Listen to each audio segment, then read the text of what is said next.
What's up, agents? Wolf here. Welcome to another Division 2 video. In today's video, I'm going to give you guys a full guide on the new Incursion Paradise Lost that has come to the Division 2 today in Season 2 for Year 5.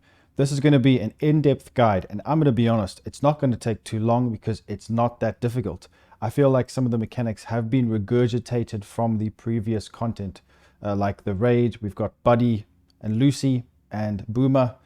You'll see some similarities. There will be a lot of spoilers. Basically, I'm going to spoil this for you guys. So if you don't want any spoilers, don't watch the video. Go give it a try. And when you get stuck, come back to this video and hopefully I've helped you out. Please make sure you guys subscribe, leave a like, go follow me on X and also on Twitch. Links will be in the description. Let's get straight into it. So what builds are you going to use for this? Now, I will talk about each phase and then give you an explanation of what build I would use and what build my team would use, and kind of like an idea for synergy. It's still very new and I've only just recently completed it, but I feel like I've mastered a lot of the mechanics because I struggled for hours on each one. Well, maybe not hours, like 1 or 2 hours per phase because I didn't have a team and I had to matchmake. You can matchmake on this, that's good, but remember guys, you need a microphone for this. Phase 3 is very important for a microphone. Phase 3 and 4. There's going to be 4 phases to this. So the first phase is going to be where you need to reach the estate. So you will start off running through a field and there will be mortars. So what I recommend doing is pushing with your team. 2 guys go on the right hand side, the far right, and then 2 guys go on the left hand side. So using sniper builds would be really good, but I recommend just using a basic crit AR build because we need to destroy weak points, and weak points are health, and assault rifles do more damage to health. So you would push 2 guys on the right, 2 guys on the left, kill a couple of ads so that you can progress up the ramps, because then you need to destroy the turrets. So have a look right here. This is what you need to do. You need to climb the left hand side. You need to walk up the stairs, go to the left. Don't go straight from like up the platform because you will get beamed by the turret. It's ridiculous, and you get mortared and there's chungas that spawn around. Go to the left hand side of the left hand platform, crawl up it or climb up it, and then go into cover and beam for a couple of seconds just below the actual turret. You will see there will be a gap. I will show you exactly where that is now, and you need to shoot inside that gap and destroy the weak point. That will take out the turrets. So 2 guys on the right will go up on the truck and do the same thing, shoot under the turret, shoot the gap, and then you would, for example, go on the left hand side with your other teammate. You'd cover each other and you would shoot just below the turret through the gap from the platform. And then that will disable the turrets, and it's simple as that. Sometimes there will be a few more ads to kill, but that is phase 1 done. So for builds, like I said, you can use a sniper, but just go for a crit build like a striker. I would definitely say the best way to play phase 1 is to just rush through it and get the turrets down as quick as possible. Just make sure your team is synergized. Maybe have one guy running a tardigrade or maybe like a tank build, and then they can give you bonus armor. Then it's easier to beam out the turrets. Then the second part will be a lot simpler. It sounds simpler, but it's a lot more difficult than phase 1. It is protect the oil tanker. So I would recommend you kind of split up. One guy goes on each corner of the map, and you just need to beam out the ads as quick as possible. So what we did is we used primarily DPS. I think we had a healer. Most of the time we had a healer, future initiative for more damage. So one future initiative, and then everyone else just run DPS because you need to beam them out as quick as possible. So once you've opened the valve at the back of the truck, then you need to beam them out as fast as you can because they do a lot of damage. Have someone run a disruption pulse for some of the drones that will come out at you later on. The drones are quite tricky. So it really is that simple. Just beam all the enemies, but make sure you guys are spread out. This, I recommend the same build as previously, a striker AR crit build that works perfectly with some heals. Make sure your healer is on point healing you. You don't have to have a healer. You can all go DPS or have a tank sharing bonus armor or a healer. Then you would have a look at the manholes because they come out from there, the big chungas who shoot fire. You beam him out. And then once you actually have done that, now just keep in mind there will be pools of like purpley blue stuff on the ground. Don't step in those, otherwise you will go bye-bye.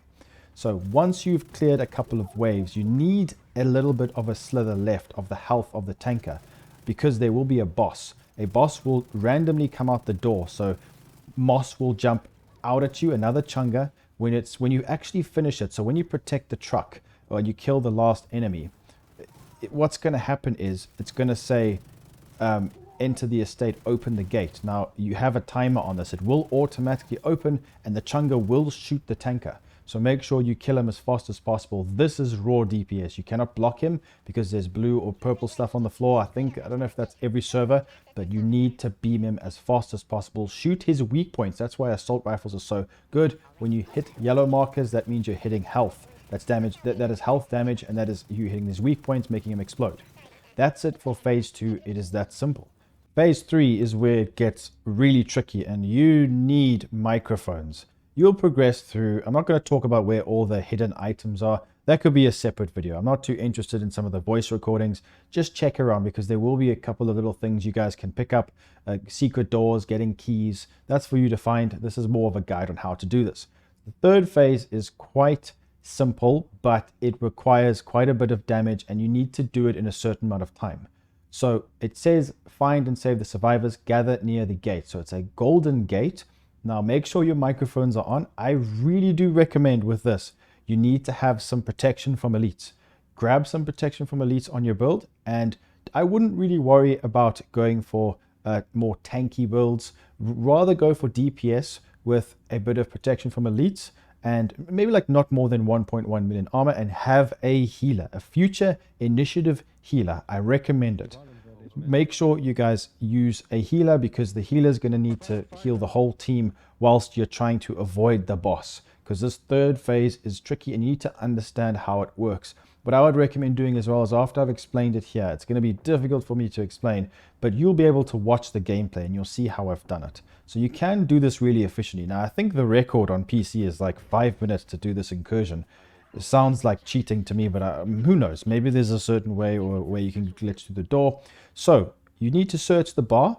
Now this is when you enter this bar area. So I've kind of called it certain sections. So you're going to have to neutralize white, or right, should I say, sorry, right. He is quite insane and he is glowing. He's got a big axe. He does like a kind of Kratos stomp. What you need to do is go into the valve room. Go into the valve room and just discuss with your team how this works. So you can see these mechanics are very similar and we've kind of seen them before. So like the Iron Horse raid. So when you look, you will see 99 on the valve, on top of the valve, on a gauge. So when it's at 99, I think it's 99. I'm not sure if you can activate it or dispense the water before that, but from what I know, it's 99. So they'll all be 99. There's a couple of them. There's 1, 2, 3, and 4. 4 valves. So there is some drawings to kind of explain to you guys, what each valve does. You could have a look at that, the drawings next to it, but I'm going to explain how we've done it to make it easier. So when it's at 99, you can actually utilize this. So you need your teammates to talk to each other. So when you have the red eye on your screen, that means you have got the aggro. The person with the aggro needs to guide right into the white tiles. So on the left-hand valve, there are 3 white tiles on the left. For example, you need to get him to stand on the tile, one of the tiles. Now, the best way to do that is to stand directly in front of him. Just as he's about to swing, you dive to the left or right, and you kind of avoid him. Get your healer to drop a chem for you there. Remember, he can stick you, so just be careful. And then you're going to get beamed out, you're going to get smacked. So once he is kind of standing still on the white tile, you need to dispense the water. That's how you get rid of his shield, because he'll be immune. So get your striker stacks up while he's immune. That's a good way. So I recommend striker builds. Any kind of crit build will work here, with some PFE maybe and a healer, like I said before. Then once you've dispensed the water, beam him out. There is a time limit to this. He eventually blows up and kills all of you if you don't do it within the amount of time. I'm not sure, it's a couple of minutes. So don't worry, you should have plenty of time. So that's why we need to have lots of damage. So once you've dispensed the water, DPS. And then you'll have some more ads spawning, just clear them out. Sometimes there's purple haze around and he blows up. When there's lots of purple haze around the area, like smog, make sure your healer drops a chem on the floor and his hive. BTSU gloves for overcharge is important so you don't run out of chems.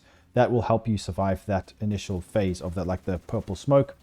Then once you've beamed him out and he's gone back immune. You need to move on to the next section. So that section we've just discussed, I call the left.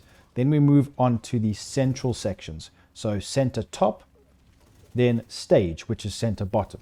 The stage is going to be central right hand valve, and then the central top at the top of the map will be the left hand central valve. So you need to communicate, and they're all going to be 99. So we go from left to right. We go left, central, top, and then we go stage, which are the two closest ones to the valve room.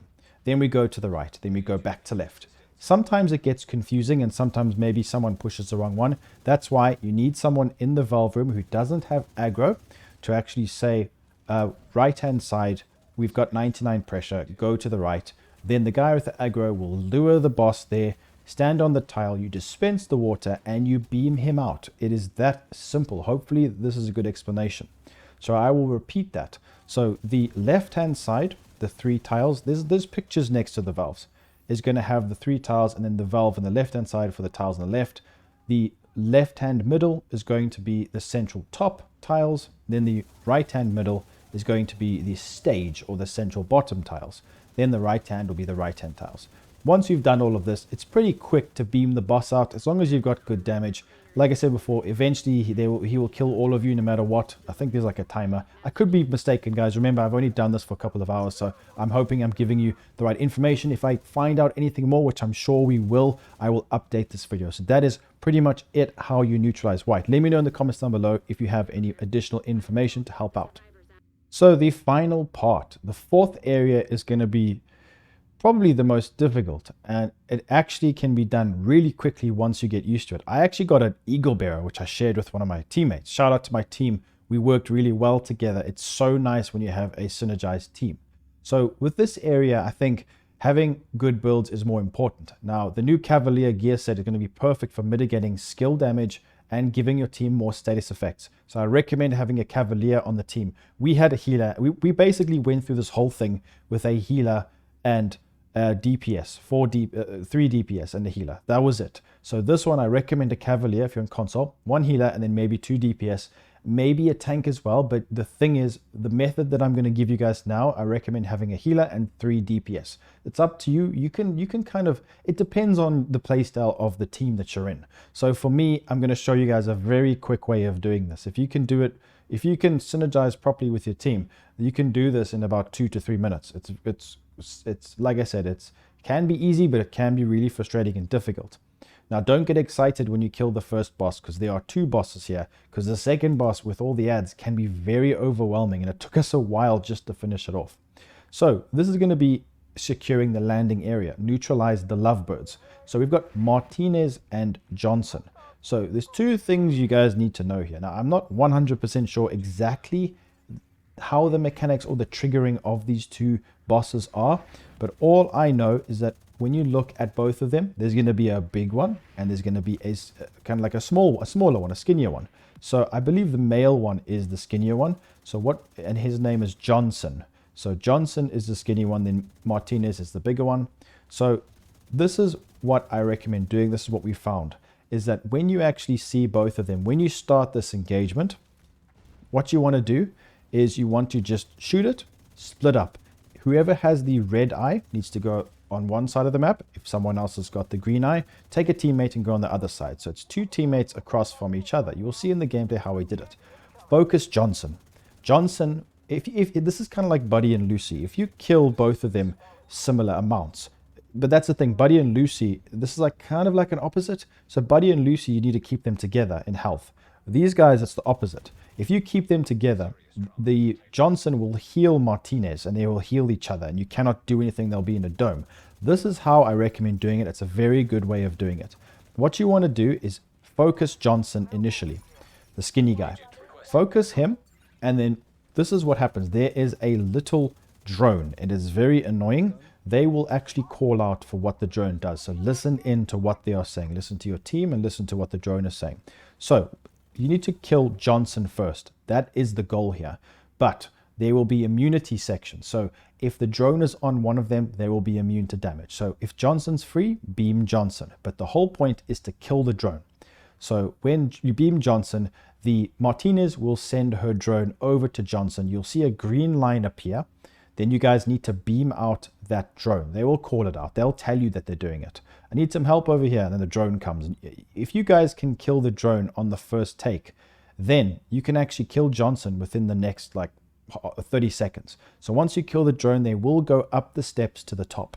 Now, this is where it gets difficult. There will be like some shock traps, and there will be a sniper turret. You guys need to beam out the sniper turret as fast as possible. They have aimbot. It's ridiculous how good that is. But the whole point here is, as soon as Johnson gets up, forget about Martinez. Beam Johnson out, the skinny guy. Beam him out. He will throw sniper turrets. You can disrupt them. Rather try and shoot them, because disruption sometimes doesn't work. Beam the turret out, or get someone to beam the turret out, and then smoke Johnson as fast as possible. He will drop a healing box. You need to kill that healing box. That is priority, otherwise you cannot kill him.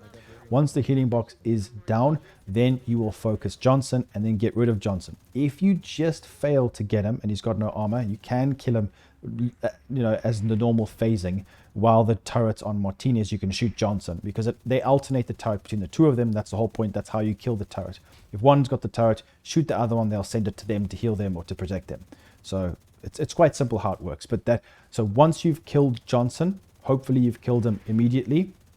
Then when Johnson is beamed out, because that's the whole point, is to kill the drones. They go in the middle and you beam Johnson. I'm sure there's another way of doing it, but I found this way to be the easiest. Once Johnson is dead, there may be some more sniper turrets. Take them out, but all of you guys need to spread out, and then watch the phase of mortars. Just keep running around, because Martinez can't do much. She needs to get close to you to melt you with that flamethrower. Kill the other enemies, the ads. They will do more damage than her. So spread out. Whoever's got the aggro, don't turn around and shoot. Keep running around in circles to take the aggro away from your team. Then just shoot her. It's that simple. Then you will get 10% chance, I believe, for the Ouroboros to drop. Then a 1% after that per boss you kill. So it's worth farming if you want to get the Ouroboros. I got the Eagle Bearer. I believe there's all the exotics in the pool. We'll have to see. But that is how we did it. And I feel like it is definitely, for now, in my opinion, from what I've seen, the best way. So that's how you do this incursion. Let me know in the comments down below. I will update this video if you guys give me any further ideas, because I definitely do not know everything. We've only just recently cleared it, but I learned so much and I wanted to share this because I know how frustrating it is not knowing the mechanics or not getting the right team. So I'm just going to quickly showcase some of the builds that I use. So this is the one that I use for phase 1, just to shoot the turret to heal my teammates. You can use this throughout the whole thing, really. It's a great build. Catharsis, we can cleanse status effects, heal, get more weapon damage. We can use an efficient armor kit, get 75% chance to not consume it. Lots of armor kits, because we've got survivalist specialization. We are healing our teammates as well, plus getting all that damage from Striker. Lots of crit, and it just works great in any situation with a team. Then another loadout I use is going to be my healer. Doesn't matter what gun you use, just use Healing Hive and Chem Launcher. 4-piece future with the chest piece, with repair skills and skill haste all over. BTSU for overcharging your hive, and then you can get infinite chems, and then you can actually regenerate your hive very quickly. Alternate, do it like that, and it's very, very efficient. Then go for like repair skills and skill haste with Safeguard as the backpack and Alps Summit brand set. This is a very good healing build. Not the greatest. It's not. I think it's probably the best way to run it. Obviously, my attribute's wrong there because it used to be a different build. The backpack used to be on a different build, but this is how I would generally run it. It works incredibly well. Then this is a build I've showcased before. If your team's in trouble and you need to give bonus armor, this is perfect for it. Repair skills with the Artificer Hive heals my shield. Bulwark heals me and my shield. I've got Vanguard to give my teammates millions of armor. Perfect Vanguard. And then Protector is great for tanking damage, especially protecting the truck from phase 2. This works in any of the phases. I wouldn't recommend using this in the final phase though, as you'd rather have healing and damage, because remember, future initiative gives your team more damage as well. So the healer might be better for different situations. Then the final build is just a simple PvE setup, Striker PvE. There are many different builds to use, guys. Actually, I'll show two more. There's many different, and these are not the only ones you should use. I'm just giving you the ones that I've used. Then a simple Striker build we've got Fenris gloves, and we've got Coyote's mask. If your teammates already got Coyotes, use a Grupo, or you can go for Picaros. If you're going all red, don't go for Picaros, rather go for a Grupo or Cheska, depending on if you need the crit chance.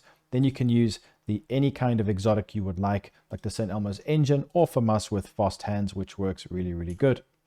And also to stack it up, use the shotgun. This is great for damage. I can hit over 1 million damage per shot with the FAMAS, which is immense. So this is like my go-to damage build. Then for phase 3, I like to, well, to be honest, Heartbreaker could be viable, but this is my Heartbreaker setup.